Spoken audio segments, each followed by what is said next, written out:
Hello everybody and welcome back. Thank you very much for joining me. My name is Deborah Hatswell and you're listening to BBR Investigations. Today's report is coming from a situation that's actually ongoing and active at the moment. To the east of the Romney Marshes and the River Limmen, now called the River Rother or the Kent Ditch, lies the border of Surrey and Sussex, and they also share a border with the Kingdom of Kent.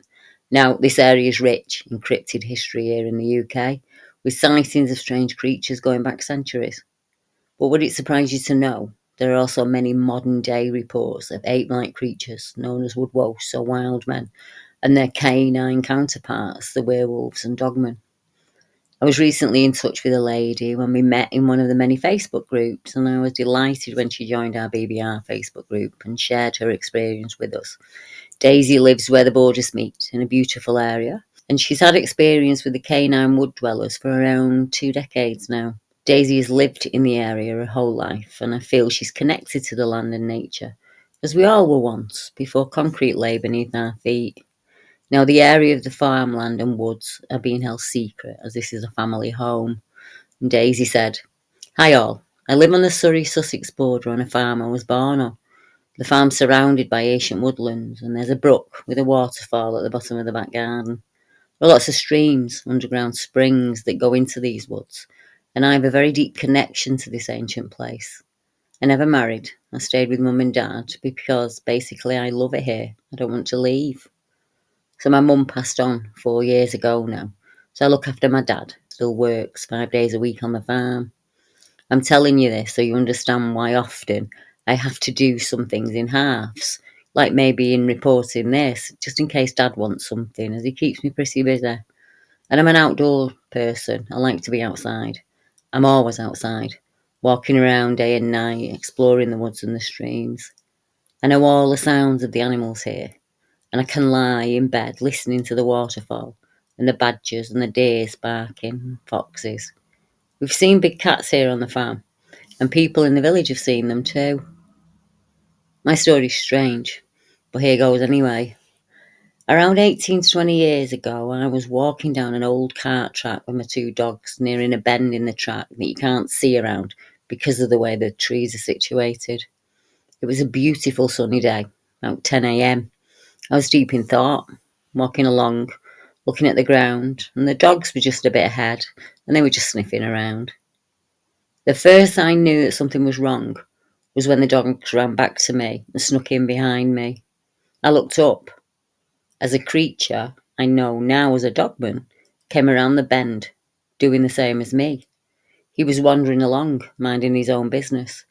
He was down on all 4 feet when I first saw him, but as he saw me, he stood up onto 2 feet like a man. He spun around and ran off like a man would, upright on 2 feet. Before he could run out of my sight, he disappeared right in front of my eyes. It was like when you're rubbing a pencil mark out and it smudges before totally becoming invisible. It's rubbed out.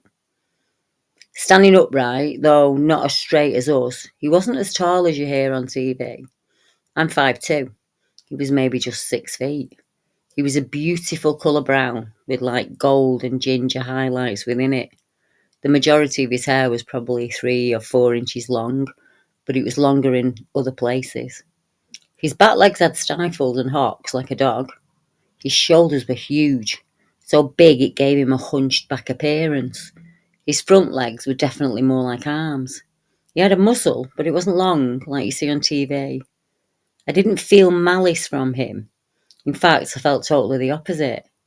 It came into my head that he was young and was just as surprised to see me as I was to see him. And although incredibly surprised, I wasn't really scared for some reason. I turned around, went back home. My mind just couldn't deal with it. It felt like my brain was already blocking out the whole event. I sat down with Mum for a cuppa and I began telling her about it. At the time, I had no idea what it was that I'd seen. I hadn't even heard of Bigfoot back then, let alone Dogman.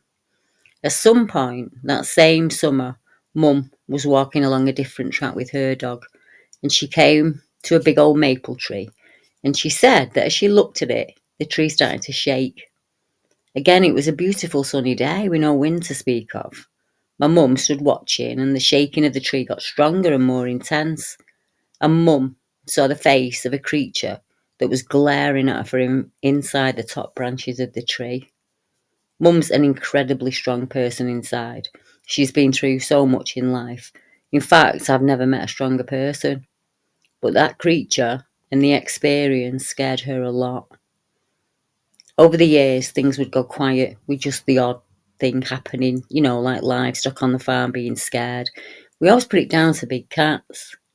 One night, my horse was so scared and terrified, we shut him in his stable and he was climbing the walls.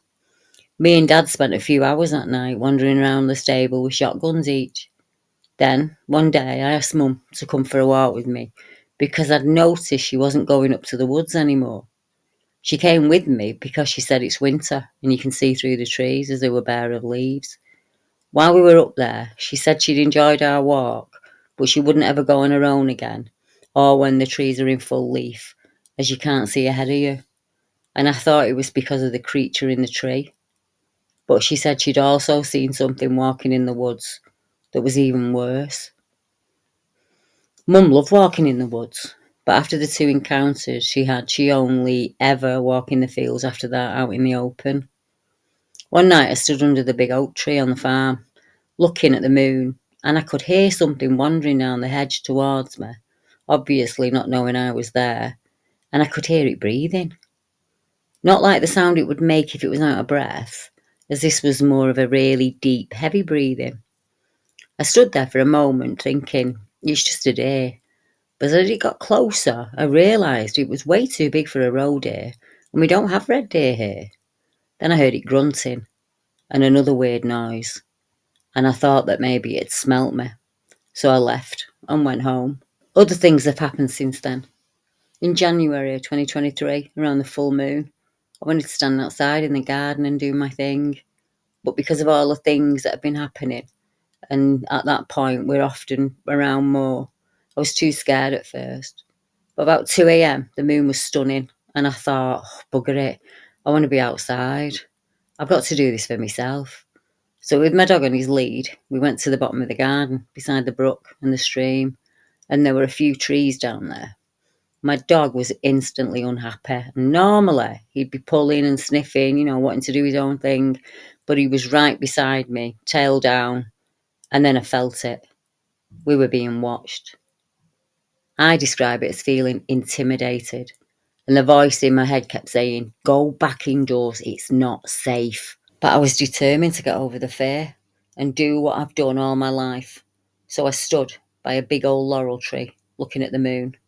And then to my right, and right beside me, I felt something. I nearly crapped myself. Something was in there with me, and I could hear it breathing. It was a real deep, slow, and heavy breathing, and it was coming from right beside me. But whoever was breathing was either very tall or up the tree a bit. I could tell from it that it was huge. I looked down at my dog, and he was behind me, tail between his legs along his tummy. I must tell you, my dog can be very aggressive. I think purely because we're always on our own. He's very protective to the point even when family visits, he has to wear a muzzle. But in that situation and moment, I knew he was scared. If that had been a normal animal or a person, which I knew it wasn't anyway, because a person couldn't sound like that, my dog would have been going mad, trying to get at them. But all he wanted to do was leave. I've never felt menace, and I'd say malice like it. I could hear in that breathing, as I did then. So feeling threatened, we walked back slowly to the house. I was terrified it'd come after us. If it was the same creature, and I feel it was, that I saw all those years ago, then he's obviously much older now, and far bigger. Since then, I can't explain it, but it's like I've got a psychic connection with him. I know when he's around. I can feel it. Often when I'm told to leave a place for my safety, and I now always listen. It's annoying if I'm up in the woods on a beautiful day, and suddenly it pops into my head, leave now. I've often tried to ignore it, but now I always listen, and leave for my safety and my dog's. When I check my horse at night, often I feel him watching me, sometimes very intensely, but other times it's just like he's keeping his eye on me. I think it was last Thursday, April 2024, as I write, that he became really close to the home. I'm positive he was on my bedroom roof. I'd been watching TV, turned off about midnight. I always have the roof window open because I hate being shut in. But because the hornets are out, looking to nest, I had to shut the window. It was too hot, so I turned off the TV and I thought of the hornets and I opened the window. As I got into bed, it sounded like he climbed over the shed roof and then onto mine and was heading for the window. I jumped out of bed, slammed it shut as fast as I could, and I stood looking up, waiting for him to come into view. But I didn't see anything. It was really scary. Friday night was quiet, and on Saturday, as soon as I went out about 10 p.m. to check my horse, I could feel him. I'd noticed my horse earlier in the evening, staring intently at something. The feeling was very intense, and when I got indoors, I expected to see him looking through the window. But about 2 a.m., my dogs wanted to go out for a wee, and I was dreading him being out there. But it was fine. I didn't feel him or see anything, and I actually stood outside looking at the stars, listening to a nightingale. It was a relief. Sunday I felt him, just for a while, and last night not at all. My bedroom's separate from the main house. It's like a cottage on its own, but in reality the homes are only separated by an alleyway. On either end of it are solid oak doors, both of which are locked at night. But the door's my end goes to the back garden, and it's a stable door, like a Dutch door that opens in two halves, and it's attached to my bedroom wall. Every now and then something charges up that garden and hits the door so loud it feels and sounds like my bedroom shakes. It happened probably about 7 months ago now. I must finish in a minute, but I've lots of things that are building up to share. I'm sure he's been on my bedroom roof twice. I've got a trail camera set up, but all I seem to catch are his lights. I still go for my long walks, but I'm aware that I need to be aware. They definitely do connect with you. And it's like I said, like a psychic connection. They definitely love to cause fear. I get that they absolutely love terrifying us. We have to remember that. People and animals go missing all the time without a trace. And as I keep saying, he scares the life out of me. But this is what I need help with. Why, when he scares me so much, and I really do feel the pleasure he gets from it, why do I always feel he's looking after me? And if he's looking after me, from what? And turning it around, if he is looking after me, why scare me? Is he like that because he knows if he scares me, then I'll go in and be safe? Because I'm very aware if he wanted to get indoors, and he could very easily do so, it wouldn't be like I was safe from him indoors. And also, I feel they are not a spiritual creature. Not in that sense. They have been here probably longer than us. But at the same time, as I said, he disappeared right in front of me. I've seen him up in the woods twice cloaked, and it's exactly like the film Predator. It really is. You only see them when they move. But I don't think that's a spiritual thing. I think they have just evolved to do that. The same way other animals can change colour and shape. I think they have a form of energy, maybe, or something like a sound we don't hear that affects the camera and that also scares us. But whatever it is, they definitely form a connection.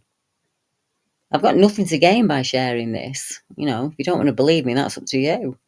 I hadn't even heard of Bigfoot till maybe 10 years ago, and I definitely hadn't heard of Dogman, and even more so that we have them in the UK. I always called mine a woodwose, but when I saw sketches of a woodwose, I knew it wasn't the same, but I had no idea what it was.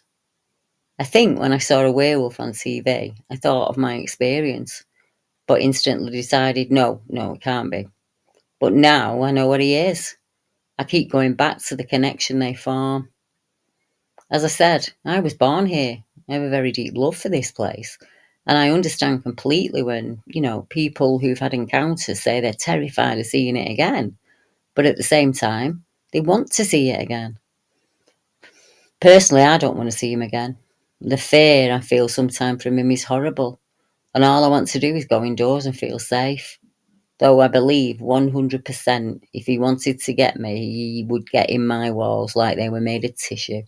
And I'd have to use that to tell myself over and over again that there have been so many times he could have hurt me or my loved ones, and he hasn't. That doesn't stop the fear at all when I know he's close. It's almost time to do my horse. I can't feel him, but I'm aware. I'm always aware now. And it changes how I have to do things. My dad hasn't seen him, but he's heard things he can't explain. He actually had huge orbs following him on his tractor once. We don't let the dogs in the garden on their own at all now. Just, definitely changed things here very much. But this place has always been my life. As I keep saying, that I have to be aware the whole time. And I pray that, as I said before, that as scary as it is, that he won't hurt myself or any of my loved ones. They're so much more intelligent than people think they are. Still go for your walks, enjoy being outside, but just be aware that they're out there. As far as we know, no one's been hurt by one. But it doesn't mean it won't happen, and that for whatever reason, these creatures are around far more than people realise. It's almost like an energy building up that they need. Maybe that energy is caused by fear, the fear they make us feel.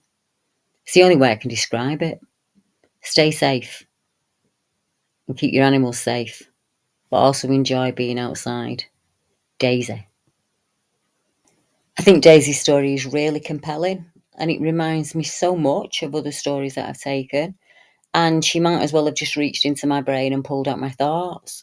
I don't think people understand what it's like to want to be outside all of the time, but to also have that awareness that they are out there and that you could see him again.